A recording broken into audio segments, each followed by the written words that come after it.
Hello guys, this is News Listener by Angelo. Salamat po sa mga manonood at makikinig.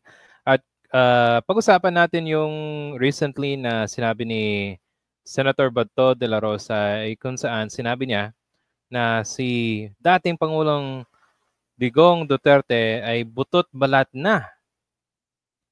Oh, di ba? I mean, kung pakikinggan mo talaga yung news na yan, parang di ba, nakaka-worried, nakaka-alerto. Kasi yung dating presidente hindi na mataba katulad ng dati, di ba? So nakakaawa. Okay? Pero guys, kidding aside, ah kung pag-uusapan yung drama, mas matindi ang drama talaga sa politika kaysa sa telenovela, di ba? Okay? Magaling diyan ang mga Duterte. So ang mga Duterte at ang mga ka-Duterte, okay? So bakit nila sinabi na butot balat na yung tao? Kung sinabi mo talagang butot balat, parang nangangayayat, parang hindi siya pinapakain ng ICC doon sa detention center, di ba?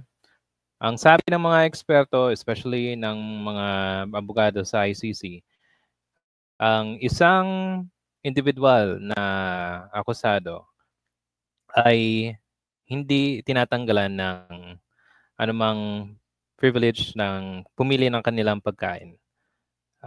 Magandang kulungan, yung yung kanilang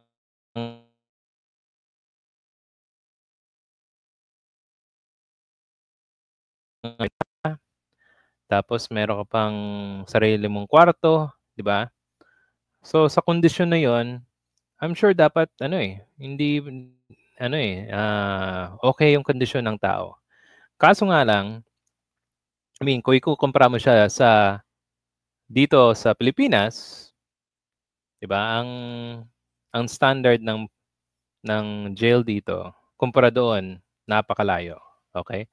So, let's take a look on the news. Sabi na dito sa baba, sa bandera, lalong sumidhi ang pangangailangan na ibalik nasa Pilipinas si dating Pangulong Rodrigo Duterte dahil sa ulat na butot balat na ito sa kulungan sa Netherlands. Yan ang sinabi ni Bato de la Rosa.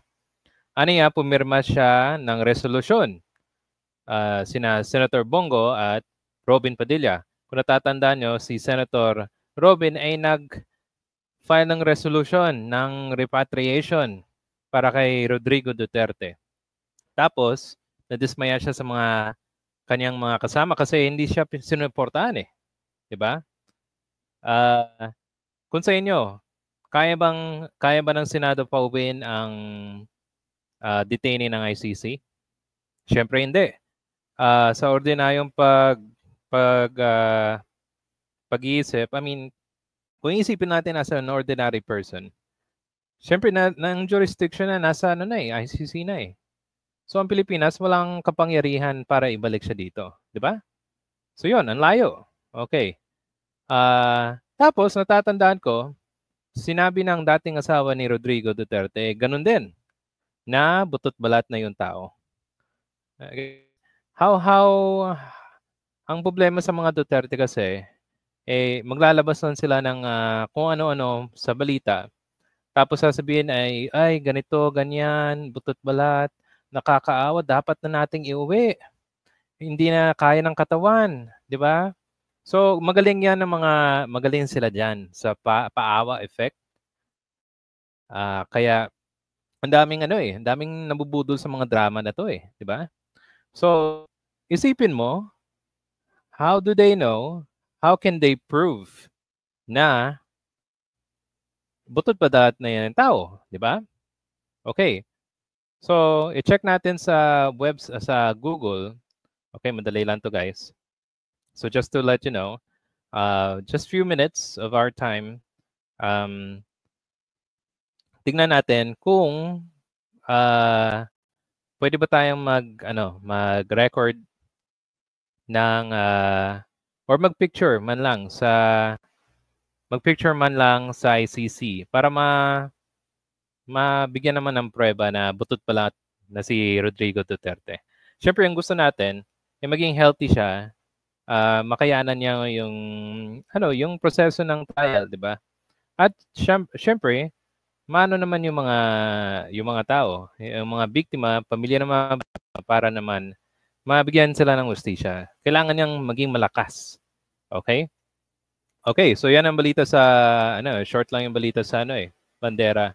Pero kung pupunta ka sa Google, sabi dito, can ICC allow visitors to take pictures of accused person? No.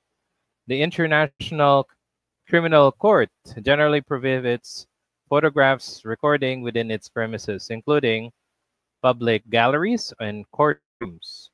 So hindi dapat, not allowed to take pictures or video recordings. So hindi nila may papakita na butot balat na yung tao, di ba? Magiging alamat at drama lang ng mga Duterte. So dapat hindi tayo maniwala, hindi dapat madaling maniwala sa mga taong na ito. Alright guys, thank you for listening. And that's it. If you have any comments, suggestion, you can type. And please like and subscribe. Salamat po, and I'll see you in the next video.